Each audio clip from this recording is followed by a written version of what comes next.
Strong immune system, हमें हमारी शरीर की रोग प्रतिकार क्षमता को हमेशा मजबूत बना के रखना है। तीसरा एक्शन है टोटल बॉडी डिटॉक्सिफिकेशन, हमें हमारे शरीर का शुद्धिकरण करना है। और चौथा एक्शन है अर्ली डिटेक्शन, बीमारी हो या ना हो हमें क्या करना है, मेडिकल चेकअप करना है। अभी मैंने आपको ये चारों एक्शन बता दी है। अब ये चारों एक्शन कैसे करने हैं वो भी मैं बताने वाला हूँ। सबसे पहले हम देखेंगे ऑलवेज अवॉइड मेंटल पोल्यूशन। इस दुनिया में तरह तरह के पोल्यूशन है, हम कौन कौन से जानते हैं sir? Air pollution, water pollution, sound pollution, noise pollution, यही जानते हैं। लेकिन सबसे खतरनाक होता है मेंटल पोल्यूशन, मानसिक प्रदूषण। बेवजह किसी के बारे में निंदात्मक विचार रखना। सर इनका प्रमोशन हो चुका है सर, सर उन्होंने न्यू गाड़ी ले ली है सर, वाह मैडम ने कितनी मस्त साड़ी घातली। बेवजह सहकर्मी के ऊपर चिड़चिड़ करना, बेवजह किसी के बारे में क्रोधात्मक विचार रखना। अगर हमें 2 मिनट का भी खाली समय मिलता है ना मैडम, तो उस 2 मिनट के खाली समय में हम क्या करते हैं, अपने बच्चों को 2 संस्कारिक बातें न बताते हुए पीठ पीछे पड़ोसी की निंदा करते हैं।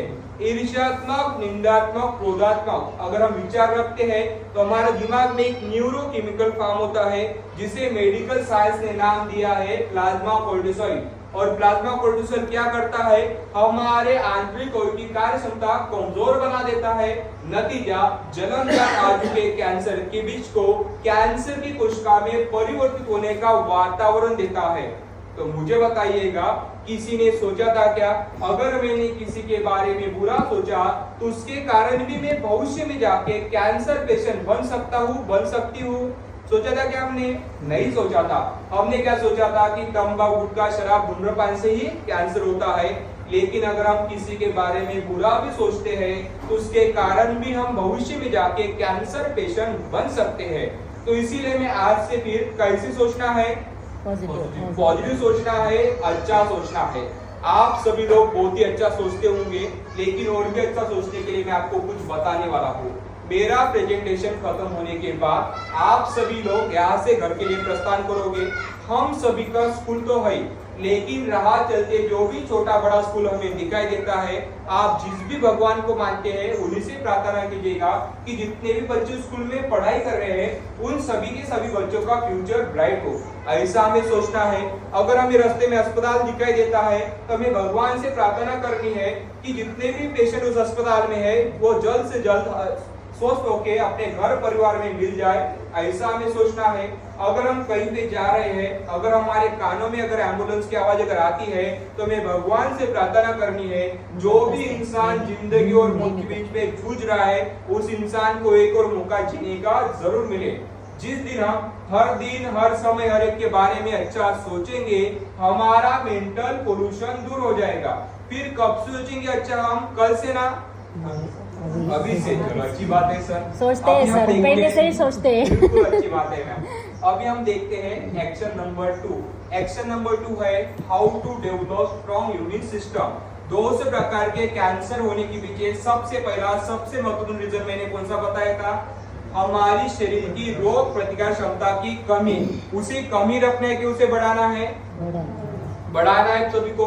तो आप सभी लोग रोज सुबह उठते हैं क्या?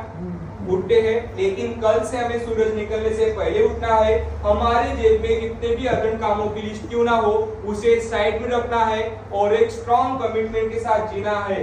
जब तक मैं मेरे शरीर से 10 मिनट तक कंटिन्यू पसीना नहीं बहाती, तब तक मैं मेरे घर से बाहर नहीं निकलूंगी। इसके लिए आप इसमें से कोई भी कसरत कर सकते हैं। टहलने जा सकते हैं, शारीरिक कसरत कर सकते हैं, डांस नृत्य कर सकते हैं, स्केटिंग क्लब जा सकते हैं, लाफ्टर थेरेपी ज्वाइन कर सकते हैं, ऊंचाई पे जा सकते हैं, योगा प्राणायाम भी कर सकते हैं।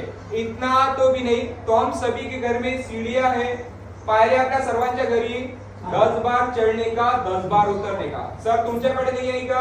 पड़ोसी के घर में जाने का 10 बार उतरने का। हमारा उद्देश्य होना चाहिए, घर की सीढ़ी हो, पड़ोस की सीढ़ी हो या ग्राउंड हो, जब तक हमारे शरीर से कंटिन्यू 10 मिनट तक पसीना नहीं बहता तब तक हमें घर से बाहर नहीं निकलना है। अगर हमने इतना कर लिया तो हमारे शरीर की रोग प्रतिकार क्षमता अच्छे से बढ़ जाएगी और हम कैंसर से बच सकते हैं। अभी हम देखते हैं एक्शन नंबर 3। एक्शन नंबर 3 है how to detoxify your body, मतलब हमारे शरीर का शुद्धिकरण। और एक्शन नंबर 3 को अनिवार्य समझ के करना है। अनिवार्य समझ के क्यों करना है? क्योंकि हम सभी के शरीर में जन्मजात कैंसर का बीज आ चुका है।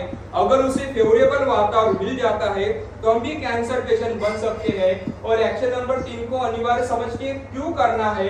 क्योंकि आज हमारे देश में कुछ भी शुद्ध नहीं है। ना हवा शुद्ध है, ना पानी शुद्ध है, ना खाना शुद्ध है। यहाँ तक कि इंसान की विचार शुद्ध है क्या? देखो नहीं भी बोलते हो। तो ऐसी भी है जो तंबाकू, गुटखा, शराब, धूम्रपान को अपने दोस्त बना लेते हैं, जिगरी दोस्त बना लेते हैं। कहीं भी जाएंगे ना सर तो अपने जेब में ही लेके जाते हैं। जिसके कारण क्या हुआ है, जो हमारे शुद्ध अवयव थे वो इस प्रकार से अशुद्ध बन चुके हैं।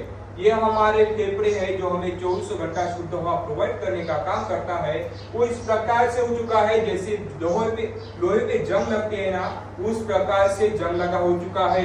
ये हमारा लीवर जो पूरा टॉक्सिन से भर चुका है। ये हमारी किडनी जिसकी कार्य क्षमता 50 से भी कम आ चुकी है।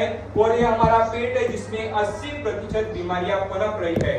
और मेडिकल साइंस का कहना है 100% सत्य है कि इन अवयव में किसी भी वक्त किसी भी प्रकार का कोई भी कैंसर हो सकता है। तो मुझे बताइएगा क्या आप इन्हीं अवयव के साथ जीना पसंद करोगे? क्या इन्हें साफ करना? क्या करोगे? कुछ नहीं करोगे, साफ करोगे। कहाँ भी करोगे इन्हें साफ? इसे साफ करने के लिए कर्म है जिसका नाम है पंचकर्म। पंचकर्म अपने आप में बहुत बड़ा विषय है। इसे करने के लिए टाइम भी बहुत लगता है और पैसे भी बहुत लगते हैं। लेकिन हमारा उद्देश्य क्या है? कैंसर से बचना, बड़ी बीमारी से बचना। इसके लिए हमें पूरा पंचकर्म करने की कोई जरूरत नहीं। मात्र 3 कर्म करने हैं। उसमें है सबसे पहला है स्नेहन, साइंटिफिक मसाज। दूसरा है स्वेदन, साइंटिफिक स्टीम बाथ। तीसरा है बस्ती, साइंटिफिक एनिमा। अभी मैंने आपको ये तीनों कर्म बता दिए हैं। अभी तीनों कर्म कैसे करने हैं वो भी जानते हैं। सबसे पहले हम देखेंगे स्नेहन। स्नेहन मतलब साइंटिफिक मसाज। मुझे बताइएगा बॉडी को जोर जोर से रगड़ना मतलब शरीर की मसाज होती है क्या? नहीं। मसाज करोगे तो किसी भी तज्ञ हाथों से करे, जानकार हाथों से करे, क्योंकि इसके फायदे की जगह नुकसान भी होते हैं। और स्नेहन में क्या किया जाता है? जड़ी बूटी तेल के द्वारा हमारी शरीर की मसाज की जाती है। जिस भी कंजेस्टेड एरिया में खून नहीं जाता वहां भी खून जाना चालू हो जाता है, रक्त का अच्छे से प्रवाह होता है। और जो भी हमारे नस नाड़ियों में टॉक्सिन मटेरियल भरा होता है उसे यूरिन द्वारा बाहर किया जाता है। अगर किसी भी इंसान के शरीर में छोटी मोटी अगर गांठी भी है, अगर आप स्नेहन को रेगुलर करते हैं तो छोटी मोटी गांठी भी नष्ट कर देता है, मानसिक तान तनाव को भी दूर करता है, ब्लड सर्कुलेशन की स्पीड बढ़ाता है और रोग प्रतिकार क्षमता को बहुत ही अच्छे से बढ़ाता है। ये कर्म है स्नेहन। दूसरा कर्म है स्वेदन। स्वेदन मतलब साइंटिफिक स्टीम बाथ। स्वेदन में क्या किया जाता है? इस प्रकार के बक्से में हमारा गर्दन का हिस्सा छोड़ के पूरा नीचे का भाग 7 मिनट के लिए बंद किया जाता है। इसका तापमान 160 डिग्री फ़ारेनहाइट पे पहुंचाया जाता है जड़ी बूटी के द्वारा। और जितना भी हमारे शरीर में टॉक्सिन मटेरियल है हमारे शरीर के पूरे श्वेत ग्लैंड को खोल देता है और पसीने के माध्यम से पूरे टॉक्सिन मटेरियल को बाहर किया जाता है। किसी ने यहाँ पे स्वेदन की क्रिया की है क्या? आपने की है मैम? स्वेदन हो जाने के बाद कैसा महसूस होता है मैम? हल्का लगता है, एकदम फ्रेश लगता है। ऐसा लगता है कि हमारा एक प्रकार से पुनर्जन्म हो चुका है। अगर किसी को जोड़ों का दर्द, कंधों का दर्द है तो उनको भी ये क्रिया करनी चाहिए। ये हड्डियों के दर्द को भी कम करता है। अगर आप इसे रेगुलर 3 दिन तक करते हैं तो आपको 4 महीने तक सर्दी, खांसी, बुखार जैसी बीमारी भी नहीं होती। इतनी अच्छे से हमारी रोग प्रतिकार क्षमता को बढ़ाता है। लेकिन इसे केरल पद्धति द्वारा करना जरूरी होता है। और हम देखते हैं तीसरा कर्म मतलब बस्ती। बस्ती को पंचकर्मों की जननी कहा जाता है।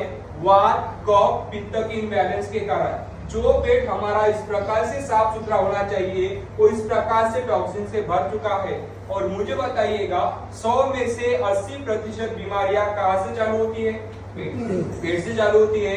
और पेट को साफ सुथरा करने के लिए बस्ती एक क्रिया की जाती है। अगर आप इन तीनों कर्म साल में ऋतु बदलते समय 3 दिन तक करते हैं तो आप सभी लोग कैंसर से 50% जरूर बचेंगे और जो भी हमारे अशुद्ध हो चुके थे वो फिर से इस प्रकार से शुद्ध और सुंदर हो जाएंगे। लेकिन हमें कैंसर से 50% बचना है कि 100% बचना है? 100% बचना है।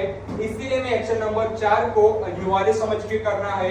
और एक्शन नंबर 4 है हमारा मेडिकल चेकअप। और मेडिकल साइंस का भी कहना है कि 100 में से 90 कैंसर ठीक हो सकते हैं, लेकिन कब? जब वो फर्स्ट स्टेज में नजर आते हैं तब। इसीलिए डॉक्टर का भी स्लोगन बन चुका है, the best protection is early detection.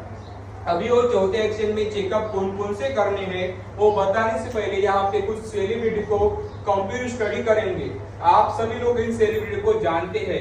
ये है नरगिस दत्त जी, राजेश खन्ना जी, आर पाटिल जी, विनोद खन्ना जी सर। इन चारों को भी कैंसर हुआ था और इनकी मौत भी कैंसर के कारण ही हुई है।